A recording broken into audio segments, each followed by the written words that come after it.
Hope you're having a great day. Welcome to today's presentation. We are going to talk about trends in cybersecurity and data protection. We sort of wanted to do a top four of the best of 2024, but now that we're starting 2025, these new products, or should I say, they're not all new products, but some have new features. We wanted to talk to you about the products in our catalog that we thought were very effective in terms of security for everything that has to do with security in general and data protection, but also great products to resell to your customers if you have their security at heart. And you'll see that some of these products are extremely well positioned for most clients in a small to medium business size, and they don't break the bank and they offer an extremely good value in terms of security. So our first product is going to be BitDefender, which is our first pick for 2024 and 2025. So let's start by first explaining what an MDR is, because you all know what BitDefender is, and what BitDefender's claim to fame is that they offer an MDR in the SMB market. So BitDefender is an antivirus, anti-malware, and it has advanced features. But we also often hear of EDR as well in the market. So let's look at the difference between both what an EDR is and is not, and why do your clients need it? So most antiviruses software beyond the base protection have some kind of EDR, and a lot of your clients are asking about EDR because they want it, they say they need it, because their insurance companies are asking them for a proof that they are protected by EDR. So what is EDR exactly? EDR stands for Endpoint Detection and Response. So basically what this does is advanced logging. Any type of situation, actions, anything that looks like a threat will be logged in EDR. Now you might be asking yourself, well, I have an anti-malware software, so why do I need an EDR? Anytime I open up a site that contains malware or I open up a file that has malware, it gets blocked and a log is created and I get notified. But that's not really what an EDR is. An EDR takes it a step further because nowadays attacks are a lot more sophisticated. They're not as simple as having a standard file which contains malware. Hackers will use social media, social engineering to try and figure out the best way to attack a client. So just like a terrorist might start doing a lot of different things before they actually launch an attack, for example, they need to purchase certain materials. They need to meet at a certain place. They need to survey the area. And then when they're ready, they come up with a plan and they launch their attacks. Well, think of VDR a little bit like the FBI. All of these activities on their own individually are not problematic, but it is when they are looked at collectively, when they happen together in a coordinated fashion, is when they become suspicious. So an EDR monitors these activities and is able to bring them together to paint a picture of the situation. So an attacker will do different things, and security people know that certain types of actions are probably an indicator that an attack is about to happen. So when you have an antivirus that has EDR capabilities, these different types of behaviors will be logged. Now that should lead you to ask, okay, so what do I do with this information? Because I have an EDR and I do see a bunch of things that don't always turn out to be an attack, what should I do? So when you have an EDR, you need to monitor it constantly. The purpose of having an EDR is that it provides you with the security signals of what is going on with your infrastructure, and you need to monitor it. Sometimes you hear in the market about the SOC, a SOC, or Security Operations Center. So this is what security operations centers do. They'll monitor these signals coming from EDR. So on its own, having an EDR doesn't necessarily fully protect you. Most EDRs will have some form of automatic preemptive actions or response to actions to certain types of behaviors. So as an example, if they see that a connection trial at X number of seconds on a specific port happening to a single device or multiple devices, will actually constitute an attack, then the EDR will block that port. It will remediate the attack. Some EDRs will have basic or more extended types of responses. If you're installing an EDR for your client, you need to monitor that EDR. You need to actually be physically looking at this 24/7 and taking action. Now, as an MSP, you're obviously going to say, this is not viable. I cannot take a single technician and place him or her in front of a screen to analyze these behaviors that happen from software, from connections, and analyze all of these different types of behaviors. I can't afford to spend that much time monitoring this. It's just not economically possible. I don't have the manpower to do that. So if that's what, if this is what your reality is, which is the case for most MSPs, so normally what will happen then is an attack will happen and you'll be able to say, oh, well, this attack, happened because of this, and this. Here's how they got in. Here's what they did. So ideally, for an EDR to actually prevent the break-in, somebody needs to analyze those logs and take preemptive action. So this is where BitDefender MDR, or monitored detection and response, comes in. So with the monitored part, that means that someone from the BitDefender SOC, Security Operations Center, will actually start monitoring what is going on and manually act on the client's behalf beyond the initial automated EDR response if necessary. Now you're probably thinking, yeah, that must be very expensive. It's actually not. It's surprisingly cheap. If you look at BitDefender, you've probably seen that they came up with packages last year. So instead of just having the base product where you independently have to add EDR and then add the MDR, you can now purchase packages.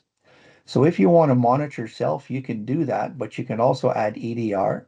You can also add the MDR layer for not much more. And now you benefit from a whole SOC, that Security Operations Center. So there are people there that are 100% used to working in security, and they'll be able to monitor what goes on. So your next question should be, okay, if they do that, how are they going to take action? Well, as soon as you subscribe a client to MDR, you get 24-hour coverage. Plus, you get this new dashboard, which will be called My Defender MDR in your management portal. It's not like your gravity zone. This portal is not meant for you to take action. It's just meant for you to see what is going on with the Bitdefender SOC agents. If they see any behavior that they consider to be a security threat and it was not blocked, they'll say, hey, this action happened. This wasn't really a threat this time, but we saw this type behavior, this other type of behavior, that could potentially eventually lead to an attack. You should consider not letting this happen. So they will emit recommendations that you can decide to act on. And it will actually, eventually take action if ever there was actually an attack that ever came about from some of these other actions. So your next question is, okay, well, how do they take action? What actions, do they take? And how do they come to this decision to act upon some of these threats? Well, within the portal for each and every client that you will create, you will need to allow Bitdefender to execute specific actions that you allow them to take on the client's behalf. If there's an attack on a specific account, can they lock that account? If there's an attack on a specific server, can they shut down or actually isolate the server? So you give them preemptive actions that you allow them to take if anything happens. So for a very little price, you get 24-hour coverage, plus you get someone actually monitoring the EDR part of your client that knows exactly what to look for. Plus you get a bunch of recommendations. They'll tell you what to do. They'll really, put out there the best recommendations for that specific environment of that specific client. So you get a whole team working behind you, which is a tremendous value, tremendous advantage for an MSP since you're managing a lot of clients. So why not consider having a SOC doing this monitoring and then telling your clients, what is happening, and then you are able to tell your clients, you yourself, that you do offer 24/7 security monitoring. So if you're not selling Bitdefender MDR, maybe think about looking into it. Now, if we look at Defender for Business, for example, from Microsoft, we do get an endpoint detection and response, an EDR, included by default at no extra cost. However, there is no MDR available in the SMB market. But there is an in between, what we call AIR, for automatic investigation and response, where you can choose to automate some responses to some threats. Now let's take a look at Acronis. So what is Acronis? Acronis is a very useful set of tools that MSPs need on a daily basis to cover the various realities of their clients. And they're all available from one portal for all of the clients that they manage. So Acronis is a cloud-to-cloud backup solution for Microsoft 365. What it does behind the scenes is a heuristics-based anti-malware scanning of Microsoft 365 backups to identify and remove malware from within them. The idea behind this is to prevent a potential scenario in which malware could infect a resource in Microsoft 365, which would end up, in a backup and then be reintroduced into production if restored. Now, Acronis also does server backup beyond merely a replication of data. It performs comprehensive image-based backups that capture all the details of the server environment, including the operating system, applications, and configurations. This enables precise and quick restoration of servers, even to dissimilar hardware, reducing downtime and ensuring business continuity. Now, you can also back up other computers than just servers. Now let's talk about that backup of an on-premise server or computer and take it a step further. Since your backup is part of your disaster recovery approach, we could take it a step further, as I said, and use that backup that we have in the cloud and actually restore it to similar or dissimilar hardware that we have. But what happens if I don't have that similar or dissimilar hardware available where I can restore my backup to? I have my backup in the cloud, but how can I take advantage of it? Well, with Acronis, you can restore your backup that's in the cloud that came from a physical machine and restore that as a virtual machine in the Acronis cloud. Now, we tested it at IT Cloud and we were amazed at how easy it is to do this. Acronis makes it available an agent that you install locally on computers that normally access that server that's fried or down at the moment or it just won't reboot. So that agent will automatically detect packages that were IP packages, TCP, that was destined to that specific physical server, and it will redirect them to the cloud automatically to the virtual machine that is now online as that defunct server. Now, it's not a VPN, but what it creates is a gateway layer that automatically redirects traffic so you can access that virtual machine running in the cloud. And best of all, it's completely transparent to the user. So no rerouting of packets, no creating a manual VPN, no need to modify network configurations, none of that. You just install the agent and you're done. So in the case of an MSP with Acronis, within the same portal, you not only get backup, but you also get disaster recovery. Now, Acronis also includes a Microsoft 365 security monitor. So if you have any type of Microsoft 365 environment, you get the monitoring for that. It will also show if there are any security holes in that environment. Now, Acronis already have made available baselines which you can use, now which Microsoft have done somewhat through Secure Score, but these are a bit more comprehensive. And once again, you can do it from one portal. You don't have to navigate to individual tenants to tighten security. So with the new feature from Acronis, you have the possibility of integrating that monitoring at the MSP level. So you will be able to monitor all your clients within the same console, which is really great. That single pane of glass approach. But that's not all. Acronis is also an RMM. So if you've already deployed an RMM, and it's not the most pleasant thing to switch to another RMM platform, it's complicated and time consuming. But if you haven't, or if you're looking to change your RMM, then you should strongly consider Acronis because, again, you have everything within that same console. It can monitor, set up alerts, set up your auto fix, push down software. So it really gives you that full-fledged management of devices. And once again, it's included within that same console. Now you're asking yourself, what else do I need? Well, I need an antivirus solution with EDR. Well, Acronis has an antivirus with advanced threat detection and EDR. That's something else we tested at IT Cloud, and we found that it was pretty much on par with BitDefender and Microsoft Defender. And once again, all centrally managed from one console. Now, Acronis also has patch and vulnerability management. So if you want to manage your patches and your vulnerabilities, you can. With most of the systems, you can manage the patch, but what happens if your patch did not go through or did not apply itself properly for some reason? Let's say you patch a server and the server will not reboot properly. It looks like the update broke something. The interesting thing with Acronis is that because they not only do the backup, but the updates as well, when you're faced with a situation where the patch didn't go through or didn't apply itself properly, you're going to need to revert to a backup. Now, Acronis makes this convenient because they handle both in the same portal, which makes it really interesting. Now, Acronis also offers email security. So if you want to do that upper layer email security, I know Defender for Office 365 already offers a very good service, but you could as well add that on top of that because it offers threat detection and prevention. Acronis email security intercepts threats such as spam, phishing, business email compromise, account takeover, malware, advanced persistent threats, and prevents zero-day attacks before they reach end users. The solution is cloud native and integrates directly with email systems like Microsoft 365, Google Workspace, and on-premise email servers. Now, if you want to do simulation attack training with users, like we can with Microsoft Defender for Office 365 Premium Plan 2, to see if users, will interact with a phishing email and things of that nature. Well, Acronis is also able to do that.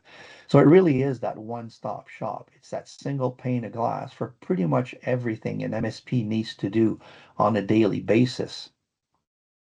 Something that's also interesting is that often we need to train our staff, our technicians. So if you have a specific console for AV, another console for RMM, another console for your backups, and another console for your vulnerability management, and so on, that's a lot of training with different approaches to consider. Now, when training a new employee who is being onboarded, you want to introduce, professional development as well to existing employees. That means they need to be trained on a whole lot of different platforms. So what's interesting with Acronis is that they already have all of this educational material, and you guessed it, it's all present within that same platform. So you could take a new technician and say, step one, I want you to learn exactly how to back up in 365 with Acronis works. I want you to learn how the device management and the patch management works with Acronis. I want you to get familiar with vulnerability management with Acronis, and so on and so on. You get the picture. So you can actually set up training plans for your technicians for what they need to be trained on. And Acronis keeps evolving and they keep adding new features. So it's really something to look into. It's a really good product that has a lot of security features. Now, they also integrate the use of AI. So let's say you have a small bug, with a Windows machine or a Windows server, and you know that it is possible to fix it with a PowerShell. You can just ask the artificial intelligence to create the PowerShell script for you, and you can deploy that script through the agent that's already installed on your machines. So that's a pretty neat feature. And it also does remote support through that agent once again. So it really is that one-stop shop for MSPs. So it's a great product to look into for many different reasons. Now, there's another product we wanted to look into, and that's insights from AvePoint, or more precisely, policies and insights from AvePoint.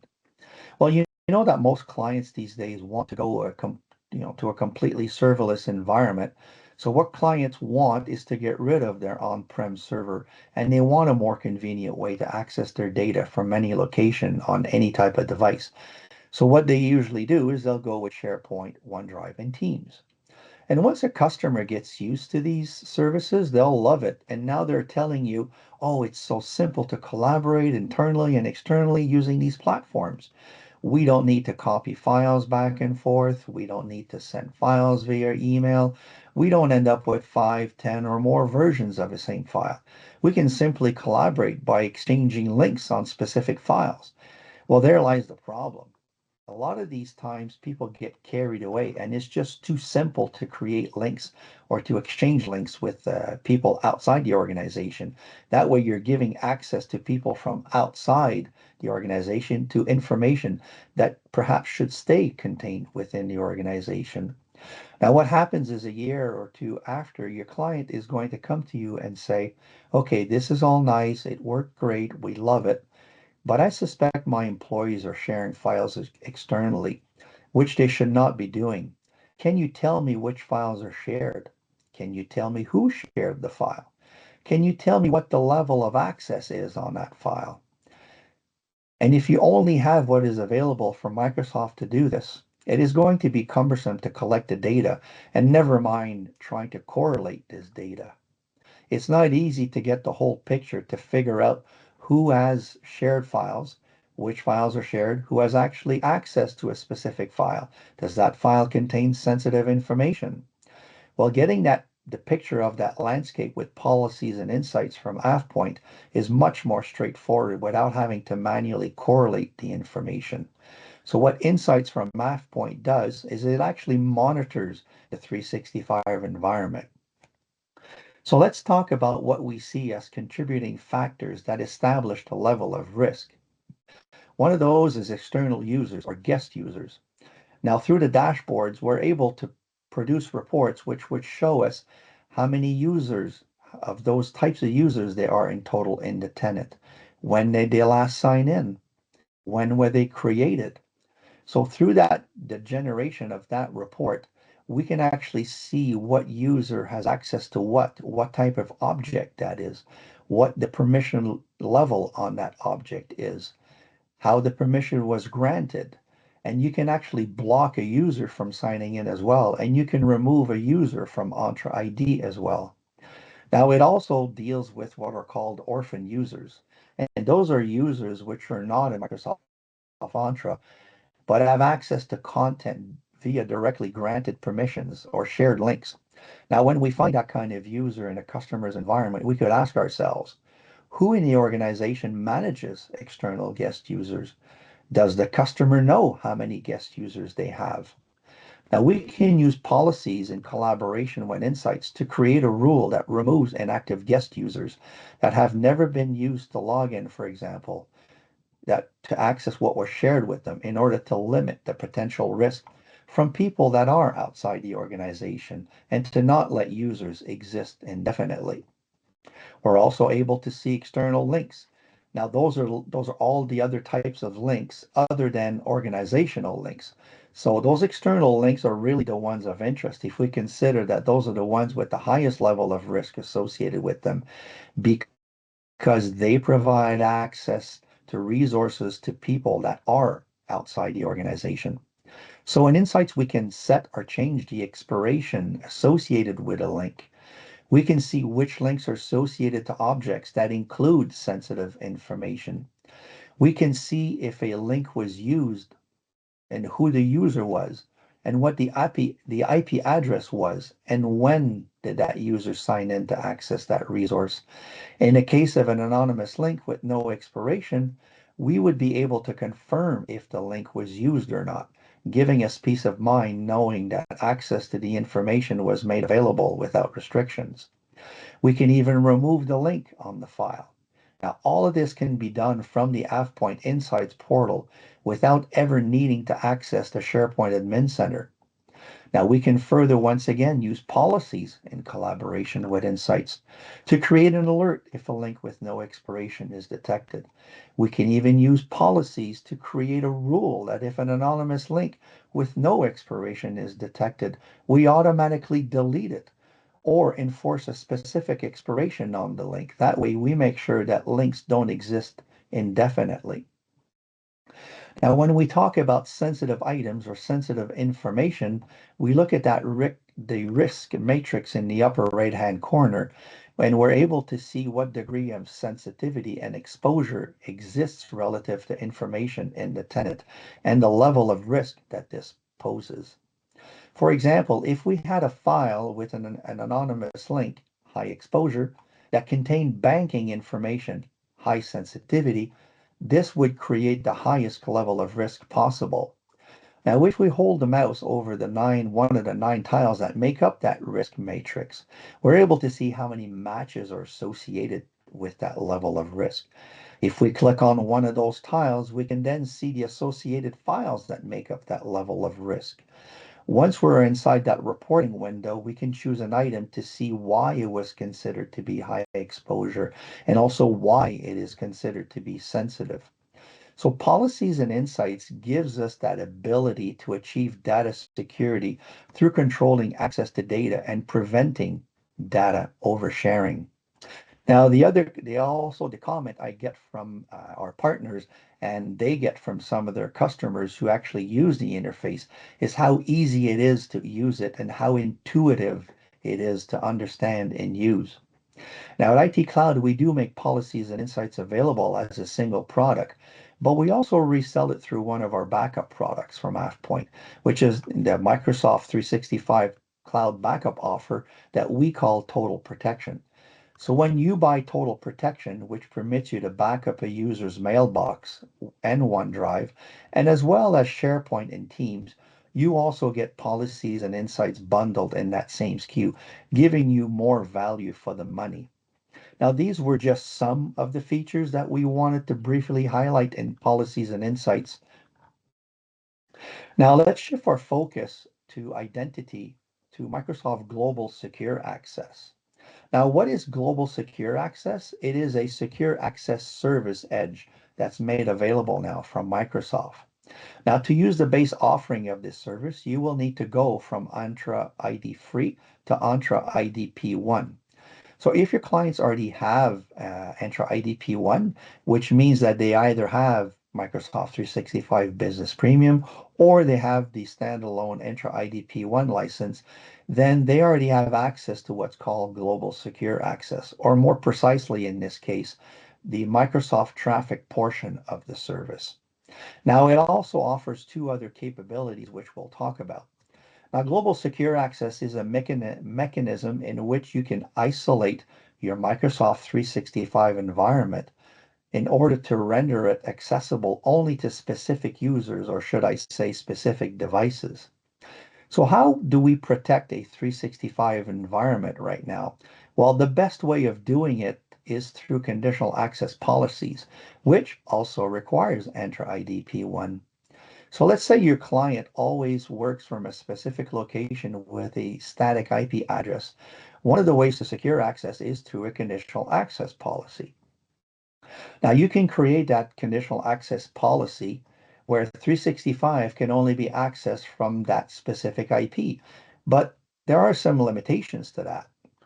What happens if people work from home? Then you would need to also whitelist these IP addresses, and if they change periodically over time, that means you now need to modify your conditional access policy to take into account the change of IP address. And in the meantime, the user is unable to work until that change in configuration happens.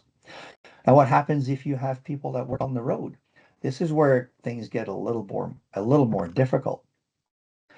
Then you cannot use that approach unless you use a VPN to the office, access a computer that is on-prem to then access the 365 environment. What about if you're working on the road and you don't have a firewall at the office that has VPN capabilities, but you need to secure access to 365 resources? Then we need another approach. So this is where Microsoft Global Secure Access comes into play. And again, it can do three things. The first thing is it can isolate your 365 environment. That feature is called Microsoft Traffic, which is included with Entra IDP1, which is included in Microsoft Business Premium, or if you purchase the standalone license. But it's also able to do two other things which require additional licensing. So the second thing it can do is it can actually monitor and block internet access. You can actually monitor users' internet access and block specific categories of websites without them having to be at the office.